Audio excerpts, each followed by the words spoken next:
Already, one of the most depraved chapters in this new era of post-Roe America has been the case of the 10-year-old girl impregnated by a rapist.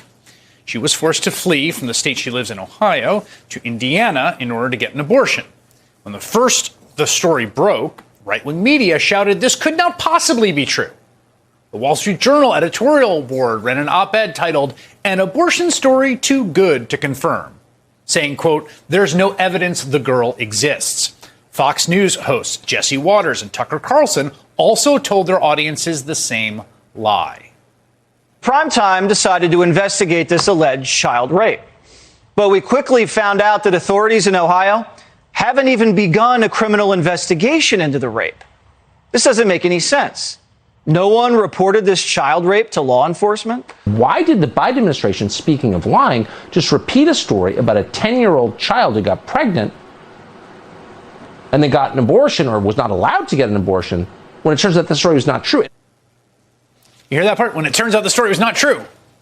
The story was, in fact, true. It turned out to be true. According to the Indianapolis Star, which reported out this story, an Indiana OBGYN, quote, took a call from a colleague, a child abuse doctor in Ohio. Ohio, quote, had outlawed any abortion after 6 weeks. And this doctor had a 10-year-old patient in the office who was 6 weeks and 3 days pregnant. And so the doctor, the OBGYN in Indiana, took steps to help this child. But once it was revealed that this appalling situation actually did happen, obviously appalling in every direction, the reaction on the right from the people that had lied about this was to go after the doctor and possibly even endanger her by plastering her face and name all over Fox News segments. Then Republican Indiana Attorney General Todd Rokita got involved.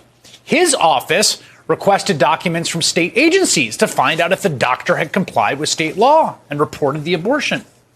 But instead of waiting for the agencies to go through the records and report back about this compliance, he rushed to Fox News to join Jesse Waters in essentially slandering the doctor. So what's going on, Todd? Jesse, thanks for having me on, but I shouldn't be here, right?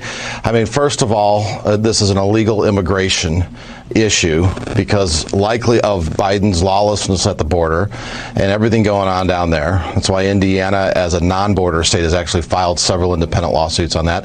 Then we have the rape, and then we have this abortion activist acting as a doctor with a history of failing to report. So we're gathering the information, we're gathering the evidence as we speak, and we're going to fight this to the end. Including looking at her licensure if she failed to report. And in Indiana, it's a crime to not report, to intentionally not report. That is the state AG on the TV screen with the face of this OBGYN implying that she's a criminal. The day after that Fox News appearance, Indiana state agencies produced the records that Rokita requested, showing surprise, surprise, the doctor did report the procedure as required. Information Rokita would have obtained if he had, simply waited another day to get to his Fox News hit. But again, there will be no apologies or climbing down from this by right-wing commentators or politicians. Their goal, seems to me, is to try and ruin this doctor's life for the crime of having provided legal abortion services to a 10-year-old child impregnated by a rapist. Why? Because they want the 10-year-old child to carry her rapist child to term at the age of 10. But there may be some small window of accountability. Washington Post reports a former dean of the Indiana University Law School filed a complaint that, quote, alleges Rokita intended to harass and intimidate doctors who perform abortions and is expected to trigger a probe by the state's Supreme Court Disciplinary Commission. For her part, the doctor in question has hired an attorney, is taking the first steps to potentially sue Attorney General Rokita and others, perhaps, for defamation.